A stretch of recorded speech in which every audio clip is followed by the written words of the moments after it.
oke lah masa lalu biar berlalu gitu kan begitu. Tapi jangan sampai gitu kan masa lalu dianggap bahwa sekarang. Karena kalau berbicara organisasi itu berbicara profesionalisme. Jangan membawa individu menjadi sebuah urusan yang menjadi profesionalisme itu sebenarnya. Nikmatnya kopi Demak 76. Assalamualaikum warahmatullahi wabarakatuh. Bertemu kembali di Aldawani Channel bersama Kang Jalil, masih di Kopi Demak 76. Berdiri sama tinggi, duduk ya ngopi. Ya ngopi. Iya. Jadi baru tahu nih gitu kan. Alhamdulillah pada kesempatan sore hari ini saya kedatangan dan kehadiran salah satu narasumber. Siapa dia? Kita akan tanya langsung, tapi biodatanya udah ada di saya. Beliau adalah Sekjen Karang Taruna Kecamatan Cikampek yang bisa dengan nama lengkapnya Ganjar Prahutomo gitu ya, atau biasa dikenal dengan sebutan Kang Anjar atau Kang Anjay.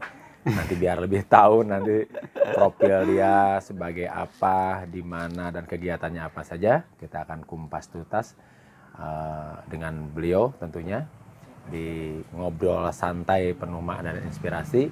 Karena di Kopi Demak ini semua orang bisa duduk sama tinggi dalam konteks bukan masalah tinggi badan, tapi bukan ke fisik, tapi lebih ke derajat kita sama hanya di mata Allah, derajat manusia itu. Jadi kita bisa berkumpul bersama di sini. Nah hari ini saya akan tanya langsung ke beliau, dalam ini Kang Anjar. Kang Anjar, Siap. salam dulu dong biar ya. Oke, terima kasih sudah datang. Ini Kang Anjar, yang saya dengar Kang Anjar ini adalah salah satu sekjen ya di Karang Taruna Kabupaten yang sekarang menjadi bukan Karang Taruna Kabupaten, maksudnya di salah satu jajaran pengurus kabupaten sebagai sekjen Katar Kecamatan Cikampek ya. Dan kebetulan harusnya ketua datang tapi beliau berhalangan hadir ya, Kang Barli Munandar, jadi diwakili. Nah, yang saya tanyakan adalah kapan Kecamatan Cikampek di Qatar ini dilantik lah gitu ya, untuk pelantikan dan berdirinya ini Qatar Cikampek ini di kepengurusan Kang Anjar ini, bisa dijelaskan strukturnya dan kapan itu bisa dilantik? Mangga. Terima kasih atas undangannya. Host Aldawani Channel itu ya. Jadi saya merasa terhormat gitu kan bisa diundang ke salah satu tokoh, mungkin bisa dibilang ya. Tokoh material. Itu jadi dalam kita ini pengurus Karang Taruna Kecamatan itu kebetulan disahkan itu pada tanggal 2 Januari. 2 Januari. Dan dilantik itu pada tanggal 2020. 2020.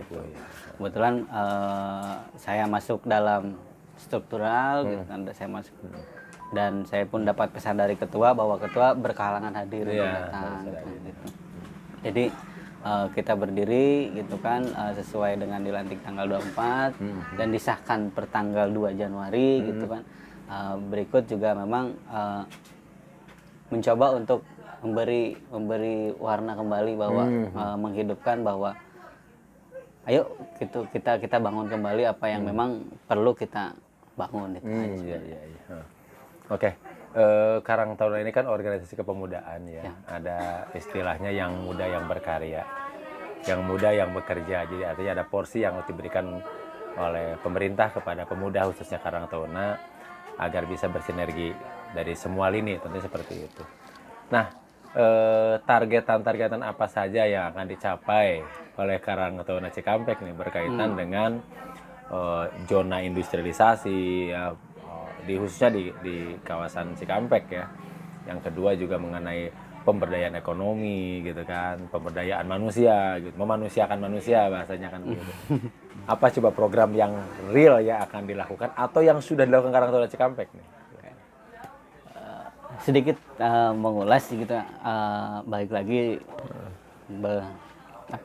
berbicara bahwa memang di sini organisasi kepemudaan, tapi bukan berarti yang tua tidak bisa juga untuk menjadi muda. Tapi seperti Kopi Demak inilah, aku menganggap bahwa muda di sini berarti semangat.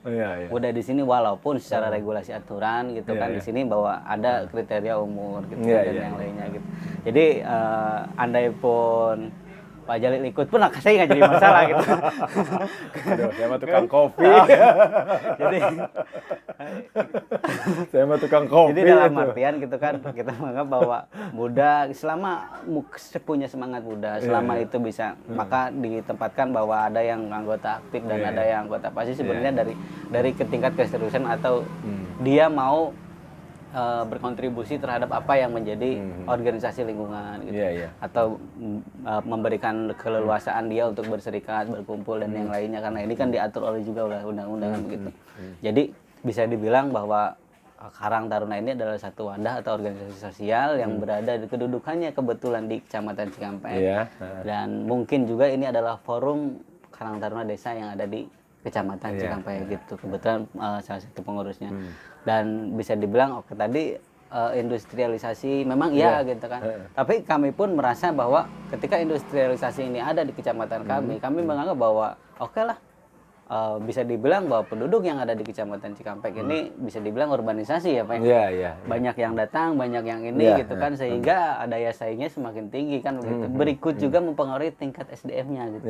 Maka gitu kan kami bisa dibilang juga dianggap repot sih enggak gitu, tapi menjadi kepengurusan kepemudaan sosial gitu kan atau organisasi sosial yang ada di kecamatan itu salah satu tanjakan yang cukup lumayan gitu. Tanjakan ya. Karena kan memang berbukit. Itu tanjakan yang cukup lumayan Pak Jalil. Iya. Oke, yang saya tanyakan kembali gini. Apa yang sudah dicapai nih oleh Karang Taruna Cikampek, walaupun umurnya masih muda, prematur untuk di pengurusan yang sekarang ya. Tapi setidaknya kan ada bahasa program 100 hari kerja. Apa yang sudah dilakukan minimal 100 hari kerja kemarin atau mungkin sampai saat ini apa yang telah dikerjakan? Jadi kemarin kita melakukan 100 hari kerja ini, kita melakukan satu rapat gitu kan atau suatu forum diundang setiap Karang Taruna Desa, berikut menampung setiap opini gitu kan dari setiap desa-desa yang ada, kita himpun gitu kan, sehingga kami merumuskan untuk saat ini gitu kan bagaimana caranya atau membenahi organisasi sosial ini gitu. Karena kami anggap gitu kan oke, kami baru seumur jagung kan begitu, tapi nggak menutup kemungkinan juga ternyata gitu kan di desa pun ternyata ternyata banyak juga yang belum paham terkait mekanisme atau Karang Taruna tersebut gitu kan. Sehingga dari situlah mungkin tanjakan ini mulai terasa gitu. Jadi 100 hari kerja kami gitu kan ternyata memang disambut malah sama desa-desa yang memang tadinya mungkin belum terlalu aktif menjadi aktif, sehingga mereka meresapel sendiri gitu. Nah kayak kemarin Dawan Barat melakukan resapel dan kemarin mereka menyerahkan struktural kepengurusan baru gitu kan. Terus hari ini Cikampek Timur sedang melakukan resapel gitu kan. Terus kemarin Dawan Tengah sudah beres gitu. Dan memang ada dua yang memang PR kami yang belum terselesaikan gitu. Ketika kami berkoordinasi sesuai dengan moto kami atau moto berkoordinasi dan bersinergi dengan desa-desa setempat gitu. Ternyata memang ada tumpang tindih informasi begitu kan gitu. Ada yang pemudanya ingin gitu kan, tapi ada beberapa kepala desa yang menganggap bahwa di sini belum bisa gitu kan untuk di sana karena memang faktor mungkin SDM sendiri gitu. Gitu. Makanya saya berterima kasih kembali kepada Kopi Demak gitu kan. Kopi Demak ini menjadi motivator yang berada di Kecamatan Cikampek, minimalnya gitu kan pesan saya nyampe gitu. Bahwa ternyata balik lagi gitu, saya pun orang yang sangat sering atau sangat berkeinginan untuk belajar gitu. Karena bagi saya pribadi belajar itu tanpa ada batasan usia. Maka saya anggap bahwa oke lah berbicara batasan usia, berbicara tadi memanusiakan manusia. Balik lagi kepada kita sudah menjadi manusia atau belum gitu. Ya kan? Oke. Ini terlalu dalam nih ya. Itu nanti di segmen selanjutnya nih kita bicara masalah. Tapi boleh aku minum dulu kopi kopi Demak? Silakan. Ayo, aduh, Bismillahirrahmanirrahim. Sambil nunggu dulu nih. Demak. Sudah minum kopi Demak ya. Seruput nikmat. Luar biasa. Nikmatnya, mantap ya. Oke, sambil tadi katanya mungkin narasumbernya Kang Anjar juga mungkin dari tadi ngelihat kopi terus. Jadi sampai meminta untuk rehat sejenak minum kopi. Jadi gini ya, yang saya dengar kemarin itu kan program awal itu sempat ada program Sadar Jumat ya, memberikan makanan untuk para jamaah masjid ya. Walaupun belum berkesinambungan tapi minimal niat itu sudah ada dan pernah dilakukan. Yang kedua adalah melakukan lobby-lobby kepada perusahaan berkaitan dengan tenaga kerja untuk membantu masyarakat yang memang belum bekerja walaupun juga belum maksimal tapi minimal sudah dilakukan. Yang ketiganya adalah kemarin Karang Taruna terjun langsung untuk membantu pelaksanaan COVID-19 ya. Nah ini perlu mungkin barangkali Kang Anjar sampaikan dari 3 program tadi yang pernah saya dengar dan mungkin bisa saya tanyakan langsung. Bagaimana Kang Anjar? Ya, jadi memang kita pernah melakukan adanya program Sadar Jumat. Sadar Jumat di sini sebenarnya bukan berarti kita apa-apa gitu kan, dalam artian kita mencoba untuk menggugah gitu kan teman-teman atau pengusaha-pengusaha lokal ataupun gitu kan relawan-relawan yang ada gitu. Karena bisa dibilang titik poinnya sebenarnya dari Sadar Jumat ini hanya sebenarnya memberikan gitu kan bahwa kita meluangkan waktu di satu hari yang memang menurut kebanyakan kita mungkin agama Islam gitu kan, ketika berjumat kita menyediakan bahwa nasi gratis dan yang lainnya gitu kan. Kita nggak menganggap bahwa orang tersebut bisa makan atau tidak, tapi minimalnya ketika ada dorongan itu minimal jangan sampai masjid itu terlihat kosong lah. Iya. Luar biasa dan mudah-mudahan gitu. Memang sih baru kemarin beberapa waktu sudah berjalan dan balik lagi gitu kan, beberapa program kami satu kerja ini tersendat karena memang satu itu tadi karena memang ini masalah internasional gitu kan, adanya hadir bahwa COVID-19 itu gitu. Maka satu lobby kami terhadap perusahaan mulai tersendat gitu kan, karena memang ketika kami memulai audiensi dan yang lainnya gitu kan, pihak HRD dari beberapa perusahaan dia work from home gitu, kerja di rumah gitu. Maka bagi kami juga tidak bisa untuk bisa untuk mengobrol dengan atau berbincang-bincang dengan pihak perusahaan karena memang ya tadi gitu kan, karena ada aturan protokoler itu gitu. Terus untuk pencegahan sendiri sih kita kayak di Kopi Demak ini cukup lumayan ya. Aku tadi masuk di TED gitu kan. Di TED udah ngopi belum? Udah ngopi belum gitu kan. Karena bebas COVID di sini. Jadi bukan berarti aku nggak pakai masker, tadi udah dicek sih. Iya. Gitu. Alhamdulillah ya, semua di sini prosedur dijalankan. Kenapa kita tidak pakai masker memang, tapi jarak tetap kita lakukan kan. Kurang lebih 1 meter 20 cm lah.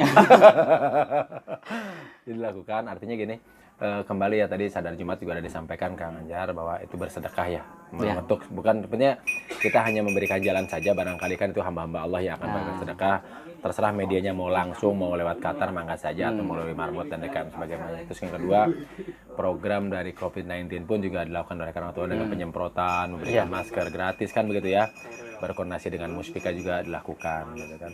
Terus berkaitan dengan tenaga kerja pun juga lobby-lobby dilakukan. Cuma kan waktu itu tersendatnya karena ada COVID. Dan itu harus dipatuhi karena ini aturan pemerintah kan gitu ya. Pak. Apalagi kan Karang Taruna itu kan organisasi plat merah yang harus bersinergi, membantu bukan menjadi oposisi. Ini yang jadi problem, ada friksi ini. Nah, kan, agar tidak terjadi ada friksi antara Karang Taruna dengan unsur pemerintahan, nama ini kepala desa. Nah ini kan sebetulnya lebih tabayun ya, namanya dari anak ke orang tua mungkin kan harus penyampainya lebih lemah lembut kan gitu ya. Kalaupun ada yang perlu dijelaskan. Nah ini kira-kira penanganannya apa sih kalau apa terjadi biar Karang Taruna tuh bisa tumbuh, berkembang ya, bisa berkarya, bekerja, bermanfaat buat semua orang. Nah kira-kira kalau ada hal yang seperti itu, katakanlah berkaitan, saya kan paling sering tuh mendengar pembekuan gitu. Jadi kesannya wah kayak beku kan, kalau beku kan tidak cair nih. Nah untuk biar emang beku ini mencair tuh apa yang dilakukan pengurus kecamatan nih, turun terjun langsung ke desa-desa gitu untuk menjelaskan biar tidak terjadi hal seperti ini. Jadi balik lagi gitu kan, karena tahu dari pembekuan gitu kan, karena dari lingkungan tersebut sendiri yang ada melaporkan terhadap kami. Satu itu akhirnya kita mencoba untuk meninjau gitu kan. Memang gitu kan di Kecamatan Cikampek ini ada 2 yang memang tidak berjalan gitu. Kalau dibilang beku sih ini bukan es kan begitu. Tapi bisa dibilang bahwa mungkin ini ada trust atau masa lalu yang memang perlu dibenahi gitu. Maka masalah kepercayaan komunikasi terhadap pemuda terhadap kepala desa gitu. Bisa dibilang bahwa ketika kita turun terhadap desa, kita ngobrol dengan desa, mencoba untuk fleksibel gitu kan, kita mencoba kenapa gitu kan ini adanya seperti ini, kenapa ini buku dan yang lainnya, karena memang kurang nyambungnya aja informasi sebenarnya. Ada miskomunikasi. Jadi ketika kepala desa menyampaikan terhadap kami seperti ini gitu kan, ternyata teman-teman pemuda yang ada di desa sekitar menyampaikannya seperti ini gitu kan. Maka saya sebenarnya sudah memberikan ruang kapan silakan diadakannya untuk ngobrol bareng aja dulu gitu kan. Sehingga menjadikan titik temu ini menjadi sebuah awal mulai untuk menjadi desa yang berkembang, desa yang maju gitu kan. Karena desa yang maju itu adalah desa atau kepala desa, aparatur desa yang disupport terhadap sama pemudanya. Jadi jika mana memang ini pemudanya mau berani fleksibel dan yang lainnya, yuk kita ngobrol caranya seperti apa gitu. Dan nggak menutup kemungkinan juga saya harap gitu kan, saya sangat berharap sekali bahwa ada kepala desa yang sudah tidak oke lah, masa lalu biar berlalu gitu kan begitu. Tapi jangan sampai gitu kan masa lalu dianggap bahwa sekarang gitu. Karena kalau berbicara organisasi itu berbicara profesionalisme. Jangan membawa individu menjadi sebuah urusan yang menjadi profesionalisme itu sebenarnya. Iya. Betul. Jadi gini, mungkin tadi bisa saya ambil poinnya bahwa komunikasi, terus keduanya silaturahmi penting ya. Penting banget. Jadi karena ada istilah di sini, bukan pemuda hari ini adalah pemimpin masa depan. Waduh, luar biasa gitu ya. Harusnya aku ganti, jangan bilang Kang deh. Jangan bilang Kang Jalil. Jadi pemuda hari ini adalah pemimpin masa depan. Nah, ini mudah-mudahan ya dengan kehadiran Qatar yang diisi oleh anak-anak segmen anak muda, karena kan yang disukai itu adalah pemuda yang kuat gitu. Pemuda yang kuatul akidah, ya, kuat ekonominya, kuat pemikirannya, itu ya akan jadi pemimpin masa depan yang akan datang. Dan mudah-mudahan di Qatar Cikampek ini akan lahir para pemuda-pemuda yang potensial gitu untuk membangun Cikampek, kan begitu ya, Kang Anjar ya. Dan saya sebagai masyarakat biasa dan bahkan sukang kopi lah gitu ya. Di Kopi Demak 76 ini berharap bahwa Qatar itu akan menjadi organisasi yang besar, khususnya di Cikampek gitu kan. Nah, sekarang saya ingin tanya di segmen yang terakhir, apa pesan, kesan dan harapan. Jadi kesannya apa, harapannya apa buat masyarakat dengan adanya keberadaan Karang Taruna Qatar Cikampek di sini, dan terakhir kesan di Kopi Demak seperti apa? Mangga Kang. Oke, sedikit sih memang, cuman bisa dibilang sedikit menurut saya, tapi banyak menurut Bapak gitu kan. Jadi pesan atau kesan gitu yang memang perlu sebagai masyarakat sebagai masyarakat memang balik lagi bahwa Karang Taruna ini adalah organisasi sosial, organisasi yang kestrukturalannya atau keanggotaannya adalah pasif stelsil. Gitu. Pasif stelsil di sini adalah berpatokan umur. Jadi jangan segan-segan untuk bila mana memang ada yang perlu ditanyakan untuk ditanyakan ke kami gitu kan itu, dan juga alangkah baiknya juga jika ada permasalahan atau apapun gitu kan, kita terbuka dan yuk silahkan ditanyakan apa yang memang menjadi masalah gitu kan, apa yang terjadi di lapangan, sehingga kami bisa menengahi apa yang memang terjadi gitu. Jadi jangan sampai gitu kan sebuah informasi gitu kan tentang kami ditelan dengan cara mentah gitu kan, sehingga di stempel bahwa kami ini tukang calo atau tukang seperti apa gitu kan. Maka dari sini bahwa kita sangat membuka ruang terhadap masyarakat, bahwa mudah-mudahan kita mencoba berkembang untuk berorganisasi gitu kan. Kita berkembang karena memang sebuah organisasi itu tidak bakal maju tanpa ada peran masyarakat. Betul, luar biasa. Dan kesan saya di Kopi Demak ini ya cukup bisa dibilang bahwa Kopi Demak ini adalah salah satu inspirator lah. Ya. Saya sangat senang gitu ketika ada datang ke sini, terus tiba-tiba ada konten seperti ini gitu kan. Padahal saya nggak tahu mau diwawancara gitu kan. akhirnya bahwa aku menggambarkan bahwa kedepannya mungkin mudah-mudahan ini berjalan dengan lancar. Amin, Kebetulan juga mudah ada beberapa yang kita kerjasamakan dengan beberapa perusahaan gitu kan, terutama Videotron dan yang lain. Kita mau coba, kita mudah-mudahan segmen Kopi Demak masuk lah. Iya, insya Allah. Karena gini Pak, filosofi Kopi Demak itu adalah kan berdiri sama tinggi duduk yang ngopi. Pertama, kedudukan kita sejajar. Nikmatnya Kopi Demak 76.